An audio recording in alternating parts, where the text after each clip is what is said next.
No niin, kello alkaa olla niin sanotusti pykälässä, eli kello 18 ja ajatus oli, että silloin aloitetaan. Tervetuloa kaikki tänne Jämsän kaupunkivedet iltaa. Minä olen Arvosen Vesa ja olen Jämsässä vesihuoltopäällikkönä ja myöskin tässä Jämsä-Jokilaakson kaupunkivedet-hankkeessa projektipäällikkönä. Sitten meillä on Otto Uusisuo, mikä meillä on siinä projektityöntekijänä ja sitten Törmäälän Visa huolehtii meidän tästä hallintopuolesta kaikesta, että kauhean helppo olla projektipäällikkönä, kun toinen tekee kaiken työn. Mutta tosiaan meillä on tämmöinen hanke tässä ja tarkoitus on tänään keskustella hulevesiin liittyvistä asioista. Hulevedethän sinänsä ei liity vesilaitokseen millään tavalla muuta kuin, että ne aiheuttaa meille ongelmia ja haasteita. Niin sen takia me ollaan kovasti niistä kiinnostuneita. Mutta lähdetään tästä nyt liikenteeseen tämmöisellä pienellä videolla, mikä ollaan tässä hankkeen puitteissakin otettu pätkä tätä videoa. Ajatuksena on lähinnä se, että miksi me hulevesistä ollaan kiinnostuneita on se, että me suojellaan myöskin tätä Jämsän jokea, mihinkä valtaosa näistä hulevesistä tavalla tai toisella sitten päätyy. Joko ne päätyy suoraan putkia pitkin tuolta ja maastosta, tai sitten ne tulee viemäriverkoston kautta mahdollisesti ylivuotoina, taikka sitten meidän puhdistamon läpi. Mutta yhtä kaikki ennemmin tai myöhemmin käytännössä ne päätyy sitten tähän Jämsän jokeen. Tässä on tämän iltatilaisuuden ohjelma, eli lyhyesti ensin minä kerron vähän, että mikä tämän illan tavoite on ja sitten tästä meidän hankkeesta ja ylipäätänsä, että mitä nämä hulevedet on ja minkä takia niille pitää tehdä jotakin ja minkälaisia ratkaisuja me ollaan tähän sitten mietitty täällä Jämsän päässä. No sitten Kotalammen Katja Kokemäenjoen vesistön vesiensuojeluyhdistyksestä. Katja tulee kertoo meille sitten näistä mahdollisista haitta-aineista tuolla hulevesissä, eli ajatuksesta, että voiko tuosta sadevedestä olla jotakin haittaa. Ja sen jälkeen sitten Heinon Raisa vihersuunnittelu Sarastuksesta kertoo meille, että miten me voitaisiin sen sijaan, että hulevedet on ongelma, niin miten me voitaisiin niitä jollakin tavalla hyödyntää tällä omalla tontilla, eli tämän viherrakentamisen kautta hyödyntää näitä hulevesiä. No sen jälkeen on varattu aikaa myöskin sitten kysymyksille ja keskustelulle ja kokemusten vaihdolle. Katsotaan, kuinka paljon meillä keskustelua syntyy ja sitten ajatuksena, että tuossa vähän ennen ilta 8 lopeteltaisiin. Tämä on hieno juttu, että tänne tuli näinkin paljon väkeä, kun katsottiin tuossa noita ilmoittautuneiden määrää, niin ajateltiin, että eihän tänne ollut kuin 5 henkeä ilmoittautunut. Tämä on ihan mahtavaa, että teitä on näinkin paljon täällä. Mutta tämmöisellä ohjelmalla olisi tarkoitus mennä ihan hyvä, jos tosiaan saadaan kuvata, niin jää meille dokumenttiakin sitten siitä, että mitähän sitten on tullut hankkeessa tehtyä. Tosiaan meillä on tämmöinen Jämsän-Jokilaakson kaupunkivedet-hanke ja tässä nyt päätavoitteena tällä hankkeella on parantaa näitä niin sanottujen kaupunkivesien hallintaa. Kaupunkivesihän lasketaan nyt erilaiset hulevedet ja myöskin jätevedet, mitä meillä täällä kaupungin alueella virtaa. Ja sitten kun niitä hulevesiä tai kaupunkivesiä siellä on, niin niissä on kuitenkin enemmän tai vähemmän erilaisia haitallisia aineita, niin pyritään vähentämään sitä haitallisten aineiden määrää näissä kaupunkivesissä. Rahaa tähän hankkeeseen on saatu vesiensuojelun tehostamisohjelmasta ja sitten ELY-keskus on sen sitten niin meille suuressa viisaudessaan päättänyt myöntää. Tämä on siinä mielessä hyvä tämmöinen hankeraha. Tässä nyt on 80% on tämä rahoitusosuus, niin tämmöisessä hankkeessa voidaan vähän kokeilla jotain semmoista, mitä muuten ei uskallettaisi kokeilla, koska todettaisiin, että se voi mennä se raha hukkaan, mutta tässä me ollaan kokeiltu muun muassa, palataan tuohon kalustohommaan, niin muun muassa droneen.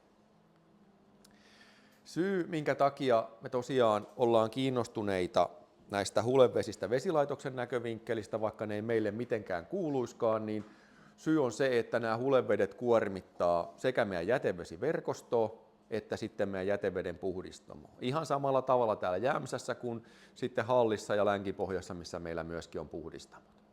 Ja silloin kun meillä tämä verkosto ylikuormittuu, sinne ei vaan mahdu kaikki ne vedet, mitä sinne verkostoon pitäisi laittaa, niin sitten ne päätyy tavalla tai toisella sinne ympäristöön. Tulee pumppaamoiden ylivuotoja, tulvimisia ja sellaisia. Sitten ne on siellä mahdollisesti jossain ojassa tai tuossa Kankarisvedessä tai sitten Jämsänjoessa. No sitten se, mikä takia meidän puhdistamon näkövinkkelistä tämä kiinnostaa, on se, että meidän puhdistamon kapasiteetti riittää tiettyyn rajaan asti, mutta jossakin se raja tulee sitten täyteen. Eli jos meidän normaali virtaama tämmöisenä keskimäärin kuivana aikana on semmoinen 3000-4000 kuutioa vuorokaudessa, niin maksimikapasiteetti on tuo 24 000 kuutioa vuorokaudessa, ja esimerkiksi viime syksyn sateilla se ei riittänyt. Eli vettä tuli 28 000 kuutioa puhdistamolle vuorokaudessa, ja se on vähän turhan paljon. Sen lisäksi, että meillä ei kapasiteetti riitä, niitä päätyy ympäristöön, näitä mahdollisia jätevesiä tai muita haitallisia aineita, niin meillä on turhaa jätevesien pumppausta. Käytännössä kaikki jätevesi, mitä meillä tuonne keskuspuhdistamolle tulee, se tulee pumppaamoiden kautta. Se tarkoittaa sitä, että me ollaan jouduttu käyttämään siinä energiaa. Jos me pumpataan käytännössä 20 000 kuutioa niin kuin vettä ylimääräistä vuorokauden aikana, niin se on aikamoinen määrä energiaa. Ei ole sitä vielä laskettu, mutta sekin täytyisi jossain kohtaa laskea. Sen lisäksi sitten vielä hulevedet voi sisältää haitallisia aineita, ja joissakin tapauksissa olisi järkevää niitä hulevesiä käsitellä ennen kuin ne päätyy ihan suoraan tuonne luontoon. Mutta tosiaan meillä on hanke, ja tämän hankkeen ykköstavoitteena meillä on laatia tämmöinen Jämsään kaupunkivesien hallintasuunnitelma. Tämä ei ole vielä lakisääteinen, mutta nyt tällä hetkellä se on tulossa suomalaiseen lainsäädäntöön, eli tätä EU:n jätevesidirektiiviä ollaan tuomassa kansalliseen lainsäädäntöön. Kaikki merkit näyttää siltä, että tämmöinen kaupunkivesien hallintasuunnitelma tulee pakolliseksi. Ja nyt me ollaan vähän niin kuin etupellossa tässä hommassa, eli me päästään nyt tekemään tämmöinen, mitä ei ole välttämättä kauheasti vielä Suomessa tehty. Me tehdään oman näköisemme ja siitä tulee semmoinen, kun sattuu tulee. No sitten meitä kiinnostaa myöskin kerätä tietoa siitä, että mitä meillä tapahtuu, missä meillä vuotaa pumppaamot ylitte, missä meillä tulee mahdollisia ohituksia, ja kun me tiedetään, missä niitä tapahtuu, niin sitten me pyritään sen jälkeen vähentämään niitä mahdollisia vaikutuksia sinne vesistöihin. Ja sitä kautta, kun me tiedetään näitä mahdollisia ylivuotokohtia, niin pyritään myöskin keräämään tämmöistä ennakointitietoa. Me tiedetään, että tällä alueella menee pumppaamo mahdollisesti ylitte, niin mitä me miten me voitaisiin varautua ennakolta tämmöisiin tilanteisiin. No sitten hankkeessa on hyvä kokeilla kaiken näköistä. Tässä me kokeillaan erilaista datan keräämisen mahdollisuuksia, erilaista anturoita, erilaisien tekniikoiden yhdistämistä. Eli tässäkin on tämä IoT, eli esineiden internetti, eli saataisiin paikallisesti tämmöisiä reaaliaikaista säätietoja. Tässä nyt on meillä tämmöinen sääasema, mitä me ollaan kylvetty tänne muutamia tänne Jämsään, ja ne nyt on jossakin määrin toiminut, ei ehkä ihan niin hyvinkin oltaisiin haluttu. Samaten kun meillä on pumppaamoista kerättyä dataa, yritettiin tässä niin kuin olemassa olevaa tietoa hyödyntää hankkeessa, niin todettiin, että se ei ole tarpeeksi tarkkaa tähän tarkoitukseen. Eli meidän pitää kehittää näitä asioita. Toisaalta sitten hankitaan ymmärrystä siitä, että miten näitä kaupunkivesiä täällä Jämsän alueella muodostuu ja miten nämä meidän viemäriverkostot reagoivat erilaisiin vesimääriin. Tämmöistä tässä tehdään myöskin. Ja sitten näitä käytännön ohjeistuksia, että miten me toimitaan silloin, jos tulee ylivuotoja, niin näitä on myöskin tässä hankkeessa tarkoitus kartoittaa ja rakentaa malleja. Ja sitten on myöskin tämmöisen niin sanotun vihreän infrajärjestelmien toteutusmahdollisuuksia, palataan siihen kohta, niin myöskin tämmöisiä on selvitetty tässä hankkeen aikana. Ja sitten tehdään yhteistyötä eri sidosryhmien ja toimijoiden kanssa ja pyritään myöskin järjestämään ja tilaisuuksia, missä saataisiin sitten ihmisille tietoa näistä hulevesistä ja mitä täällä tehdään ja mitä kannattaisi tehdä, koska me ollaan kaikki siinä samassa veneessä. Viimeistään rahallisesti, koska jotenkin ne kustannukset kattaa, mitä hulevesistä aiheutuu. On ne sitten se paljon parjattu hulevesimaksu, mikä täällä oli muutama vuosi sitten, mistä sitten peruutettiin, vai onko se sitten jätevedessä olevat maksut, niin nämä on sitten semmoisia, mutta näistä niin kuin yhdessä yritetään ratkaista näitä ongelmia. Se, mikä meillä nyt, niin kuin sanoin tuossa alussa, kun video katsottiin, että se on tätä vesien suojelua, että pyritään sitä edistämään myöskin täällä Jämsän alueella ja turvata Jämsän jokea.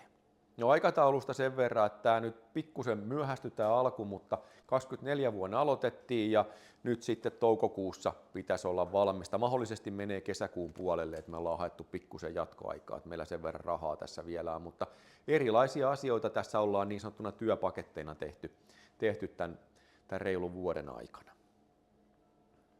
No se, mitä vihreäseen infraan liittyy, niin tosiaan Otto teki insinöörityönsä tähän liittyen, eli tutki tämmöisten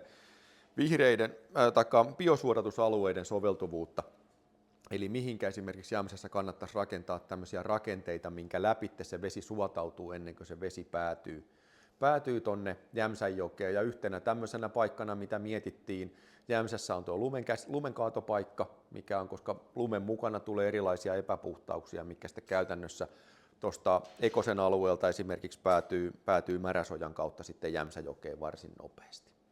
Mutta Oton oppari on tuolta ihan netistä saatavilla, että jos semmoinen kiinnostaa. No sitten kun sanoin, että tässä voidaan kaiken näköistä kivaa kokeilla, oppia uutta, niin yksi mitä me päätettiin oli jo hankesuunnitteluvaiheessa, että me hankitaan tuommoinen drone. Koska se on sitä, meillä oli ennestään jo yksi pieni drone, mutta me hankittiin semmoinen, missä on lämpökamera. Ajatuksena se, että me pystyttäisiin tarkkailemaan, että mistä niitä vesiä purkautuu Jämsänjokeen, niin kuin koska keväällä sulamisvedet on todennäköisesti tai eri lämpöisiä kuin mitä tuo jokivesi on. Ja sitä oli ajatus, mutta tämä kevätkin meni vähän mettikköön, ei ollut semmoisia oikeita hetkiä tavallaan tuon mittaamiseen. Syksyllä me vähän yritettiin, mutta tässä on samasta paikasta lämpökamerakuvaa. Tämä on käytännössä se paikka, mikä meidän puhdistamon purkuputku tulee, mutta ei täältäkään näy mitenkään lämpötilaeroa sille, että minkälainen toi lämpötilaero olisi jokeen tulevan veden ja meidän putsarilta tulevan veden välillä. Mutta täällä on tehty kaikkea muutakin ihan mielenkiintoista. Ollaan hyödynnetty hankkeessa tätä ja yksi ajatus, mikä tätä on tarkoitus hyödyntää, on sitten myöhemmin vesijohtovuotoja hakemiseen. Eli kun jostakin vettä menee hukkaan, tiedetään, että jossakin on vuoto, niin lähdetään ilmasta käsi hakemaan, että löytyisikö lämpötilaeroilla tämmöistä. Tämä on niin kuin yksi tarkoitus. No sitten näitä sademittareita, mistä tosiaan on tuo esimerkki tuossa, niin meillä on niitä eri puolilla. Koskenpäällä on pohjoisia ja Kaipolassa on eteläisiä. Ja tosin se Kaipolan laite on tuossa, kun se on rikki. Me käytiin se tänään hakemassa ja yritettiin vähän tutkia sitä, mutta se täytyy vissiin lähettää tuonne valmistajalle. Mutta ajatuksena on kuitenkin, me saataisiin niin kuin reaaliaikaista sadetietoa siitä, että kuinka paljon Jämsässä sataa ja sitten vähän niin kuin kalibroita se tuonne viralliseen mittauspisteeseen niin kuin verraten, eli Hallissahan on se Ilmatieteen laitoksen virallinen mitta-asema, niin me sieltä tiedetään paljonko siellä on vuosien varrella satanut, jos me pystyttäisiin näkemään, että jos Hallissa sataa tämän verran, niin miten se käyttäytyy sitten täällä Jämsässä nämä meidän omat asemat ja pystyttäisiin mahdollisesti ennakoimaankin sitten vähän, että jos nyt Koskenpäällä sataa kauheasti vettä, niin sehän päätyy sieltä sitten jollakin aikavälillä meidän viemäriin. Ja se me nähtäisiin taas pumppaamodatasta se, jos meidän pumppaaamodata olisi yhtään parempaa, mutta se nyt ei valitettavasti toiminut sillä kun me ajateltiin, mutta tulos sekin on, kun tätä hanketta ollaan tehty. No sitten me ollaan kartoitettu tämmöisiä mahdollisia riskikohteita, eli meillä on tämän hankkeen ajan nyt ollut seurannassa. Tässä on meidän kaikki pumppaamot, mitä meillä on, ja meillä on tämmöinen ihan Excel-taulukko, että me käydään säännöllisesti läpi meidän pumppaamodata, että mikä pumppaamo menee ylitte. Täältä nyt nähdään tietyt päivämäärät, tämä nyt on kuvakaappaus yhdestä kohtaa, mutta esimerkiksi syyskuun tulva-aikana viime syksynä meillä meni näin monta pumppaamoa, mitä tuossa näkyy ykkösiä, niin meni ylitte, silloin isojen sateiden aina. Joo. Se oli se 14.–15. syyskuuta. Joo, silloin ne rankkasateet, täällä tuli se melkein 92 milliä 2 vuorokaudessa. Se oli Jämsän sadeennätys. Siitäkin tulee vähän myöhemmin tuossa. Mutta se, että miksi me näitä riskikohteita haetaan, miksi me pyritään selvittämään, että missä meillä menee ylitte, on se, että esimerkiksi nyt sitten täällä Myllyn jäteveden pumppaamo, mikä on siis Jämsänkoskella, tässä on se kävelysilta. Ja täällä on Jämsänkosken uimapaikat, tuossa on uimahalli on joo tossa, niin Oinalahalli jossain tuo yläpuolella niin olikin, joo. Niin jos täällä tapahtuu jonkinlainen ylivuoto, se tarkoittaa sitä, että meillä menee mahdollisesti täällä uimapaikat kiinni. Se oli kauhean noloa toissa kesänä, kun tuli epäily, että meillä olisi tuolla Oinalan yläpuolella yksi jätevesipumppaamo niin ylivuotanut vesistöön ja jouduttiin laittamaan parhaaseen uintiaikaan uimapaikat kiinni. Kesän lämpöisimmät päivät, niin ei se ollut kauhean kivaa. Jos me jotenkin voidaan tämmöisiä välttää, niin näitä yritettäisiin nyt sitten tehdä. Ja mitä siinä tilanteessa tehdään, jos meillä tulee edes epäily siitä, että tuolla olisi mennyt ylitte, niin mitä toimenpiteitä, mistä lähdetään ottaa vesinäytteitä, mihinkä tehdään ilmoitukset ja niin edelleen. No mitä nämä hulevedet sitten on ja minkä takia niihin täytyy jotenkin pyrkiä jollakin tavalla vaikuttaa? No nämä hulevedethän on tämmöiseltä rakennetulta alueelta poisjohdettavia sadevesiä, sulamisvesiä, Ja myöskin sitten niitä niin sanottuja perustusten kuivatusvesiä, eli salaojavesiä. Ja haasteena tässä varsinkin rakennetulla alueella on se, että meillä on paljon tämmöisiä pintoja, mitkä ei läpäise vettä, ja sitä kertyy paljon. Katot on tietysti tarkoituksella semmoisia rakennusten katot, että siitä ei mene vesi läpi, koska siitä on muuta haittaa, mutta sitten asfaltoituja pihoja ja tämmöisiä. Ja se tarkoittaa sitä, että vesi ei pääse imeytyy maahan, vaan se lähtee niin sanottuna pintavalunana sitten menee johonkin, ja kun se menee johonkin, niin siitä voi sitten olla haittaa. No sitten vähän konkretiaa, mitä tämä voisi tarkoittaa meidän puhdistamon näkövinkkelistä, on se, että jos 1 millimetri sataa vettä, puhutaan 1 millimetrin sademäärästä, niin 1 neliömetrin pinta-alalle kertyy 1 litra vettä.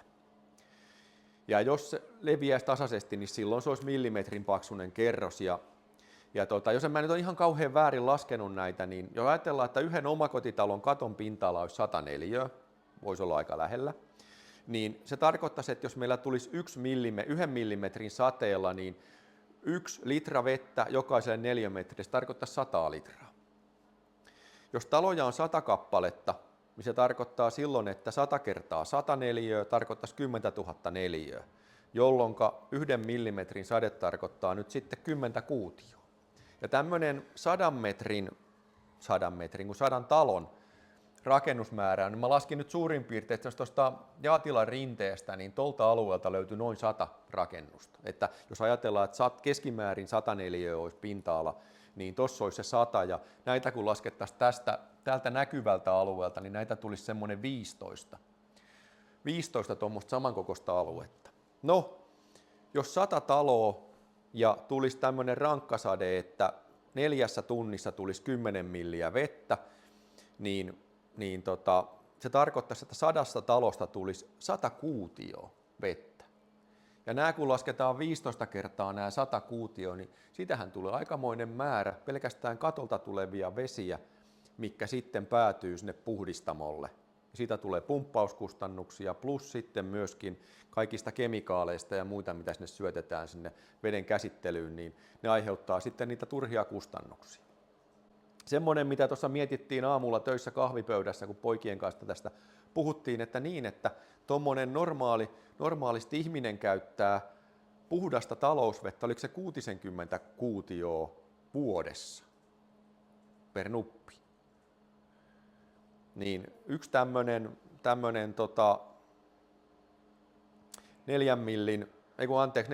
10 millin sade 4 tunnissa, niin sieltä tulee taivaaltakin tommonen määrä sitten jo vettä. Ja ne on tosiaan siellä puhdistamolla. Se, että tämmöisiä sateita tulee, niin ne todennäköisesti tulee lisääntyä. Eli ainakin Ilmatieteen laitos, Suomen ympäristökeskus ja Luonnonvarakeskus Luke on sitä mieltä, että ilmastonmuutos on niin kuin tapahtumassa ja sen seurauksena lämpötilat nousee ja sademäärät kasvaa. Ja tämä sademäärien kasvu on tietysti se, mikä kiinnostaa vesilaitosta. Se, että mitä se käytännössä tapahtuu, niin ei ihan vielä semmoisia merkkejä olemassa, koska tämä nyt on esimerkiksi Hallin asemalta. Otto kaivoi näitä ja jaotteli nämä semmoiseen järjestykseen, että tässä on kuukausittain ja sitten vuodet 1923, niin ei ole mitään näkyvissä sillä, että joka kuukausi olisi selkeästi tämä viimeisin vuosi korkeampi palkki. Eli välttämättä se, että sademäärien niin kuin kuukausittainen määrä nousisi, niin siitä ei ainakaan vielä ole merkkejä. Se, että mitä tulevaisuus tuo, niin siitä meillä ei ole vielä faktaa, mutta ääriilmiöt todennäköisesti lisääntyy. Eli tämä oli nyt se viime syyskuun tilanne, kun vettä tuli oikein huolella. Ja tässä nyt on pari kuvaa, nämä on nyt sillä meidän dronella sitten käyty ottamassa. Eli tässä on Lamminsuo, missä näkyy, että se aika hyvin tulvi, ja sitten Lavaoja tuo Jämsänkoskella, mikä tulvi kanssa. Nyt mä kokeilen, kuinka mun käy, saanko mä näytettyä täällä meidän hienossa kaupunkivesi- ja hallintasuunnitelmassa, mikä tulee, missä mun hiireni on, osittain täältä, osittain tulee julkiseksi, niin meillä on tämmönen täällä, missä voi katsoa, että täältä tämä näyttää niin kuin normaalisti tämä tilanne, ton verran on vettä ja sitten kun se tulvi, niin sitä vettä oli pikkusen enemmän. Ja tämä on siinä mielessä hyvä, että tämmöinen on rakennettu, koska on tavallaan olemassa tämmöinen niin kuin hulevesille varten rakenne, missä sitä vettä voidaan ottaa vastaan silloin, kun se tulee paljon. Tämä tosiaan tulee tämmöinen tarina karttamuotoon, tämä meidän kaupunkivesien hallintasuunnitelma, julkiselta osin ainakin niin kuin kaikkien nähtäviksi. No sitten tämä, mitä tämä näyttää sitten meillä siellä verkostopuolella, niin tässä on nyt sen kyseisen tulvapäivän sademäärä tai mittaukset, mitä pumppaamoissa oli. Talvialan pumppaamo, mikä kerää käytännössä tästä Seppolan alueelta. Jos normaali vuorokausi virtaama on tuommoinen 210 kuutioa vuorokaudessa, niin täältä Seppolan alueelta tuli 1588 kuutioa siinä vuorokaudessa sitä vettä. Eli aikamoinen ero. No Asemamäen taajamassa sama juttu, 111 kuutioa ja 2045. Ja sitten jos katsotaan Jämsänkosken keskustan taajamaa, 725 kuutioa vuorokaudessa ja tuolloin tuli 3500. Eli ne on aikamoisia. Nyt tässä hankkeessa tavallaan ollaan päästy vähän siihen kiinni, että miltä alueelta näitä tulee paljon, näitä sadevesiä. Ja ajatuksena olisi, pitäisi päästä vielä vähän tarkemmin kiinni, että mikä se alue täällä on, koska sitten kun me tiedetään se alue, niin sinne kannattaa kohdistaa niitä toimenpiteitä, mahdollisesti rakentaa sitä uutta hulevesiverkostoa tai jotakin muuta, tai ohjeistaa ihmisiä, että nyt ne kattovedet pitäisi saada sieltä jollakin tavalla muualle kuin sinne viemäriin. No tässä on sitten se puhdistamolle tuleva vesimäärä silloin viime syyskuussa. Jos tämä on se meidän normaali taso täällä, niin ne virtaamat nousi aika hurjaa kyytiä. Ne nousi niin korkealle, että meidän mittaukset ei pystynyt enää sitä mittaa. Meni niin sanotusti yli alueen. Vettä tuli niin paljon. Ja se kesti melkein viikon verran siinä, että se lähti normalisoitumaan se tilanne. Eli tämmöinen hyvin ääriilmiö säässä, mikä tapahtui, niin aiheutti meillä ongelmia tuolla puhdistamolla. Jouduttiin ohittamaan myöskin osittain prosessia, että ei kävisi sitten sillä tavalla, että meillä se aktiiviliete pääsisi karkaamaan. No, mitä täällä Jämsässä sitten pitäisi tehdä meidän mielestä näille hulevesille? Niin ykkönen olisi ihan selkeästi se, että meidän pitäisi saada nämä kattovedet, eli sadevedet, mitkä tulee ihmisten talojen katolle, ne pitää saada pois sieltä jätevesiviemäristä. Ongelma on se, että aikanaan täällä on ilmeisesti jopa vähän ohjeistettu, että ne pitäisi johtaa sinne jätevesiviemäriin, mikä on ollut aikanaan ehkä se vallitseva käytäntö, mutta näin jälkeenpäin ajateltuna tosi huono juttu. Eikä me voida ketään suoranaisesti pakottaa siihen, koska se on aikanaan ohjeistettu. Mieluummin johdettaisiin ne hulevedet jonnekin maastoon. Pitää muistaa, että se ei saa kuitenkaan aiheuttaa naapurille haittaa. Ei aiheuta naapureiden välillä riitoja sillä, että kastellaan naapurin talo meidän hulevesille. Johdetaan ne mieluummin hulevesiverkostoon. Täytyy muistaa, että meillä on hulevesiverkostoon, meillä on sekä hulevesiviemäreitä, että meillä on myöskin ojia ja painanteita ja muuta sellaisia, mistä se vesi voidaan hallitusti johtaa sitten johonkin semmoiseen paikkaan, missä siitä ei ole haittaa. No sitten on se, että me ei kaikkia niitä hulevesiä saada kuitenkaan pois sieltä meidän verkostosta, jätevesiverkostosta, niin meidän pitää pyrkiä jollakin tavalla minimoimaan niitä mahdollisia haittoja, mistä niistä aiheutuu. Niin sitten täytyisi olla jonkinasteisia ylivuotorakenteita, että mihinkä se johdetaan se vesi hallitusti. Ainakin semmoisissa paikoissa, missä siitä on jotakin haittaa. On ne sitten uimarannat, lasten leikkipaikkojen läheiset paikat tai joku tällaiset. Ja sitten myöskin se ohjeistus näihin verkoston ylikuormitustilanteisiin, niin niihin meillä täytyy saada selkeä ohjeistus, että miten toimitaan missäkin tilanteessa. Yksi, mitä me ollaan tällä hetkellä tekemässä, tämä on tämä meidän uusi paikkatieto-ohjelmisto, mikä hankittiin kaupungille, niin hyödynnetään sitä myöskin tässä. Eli meillä on tulossa, tämä ei ole ihan vielä valmis, mutta tämä on tämmöinen kännykällä tehtävä häiriöilmoitus.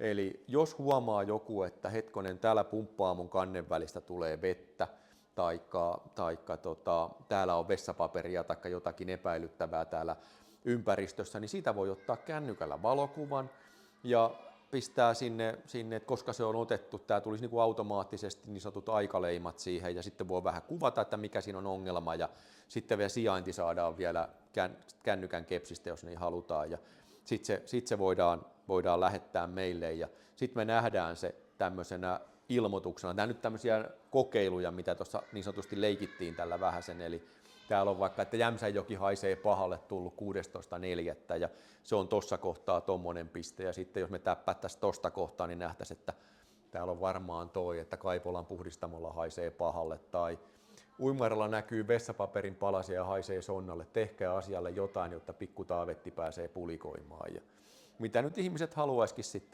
sitten sinne viestiä meille laittaa. Mutta ajatus on kuitenkin se, että me saataisiin nopeammin tieto siitä, jos jossain on joku ongelma siinä vedessä. Niin pystytään sitten nopeammin reagoimaan.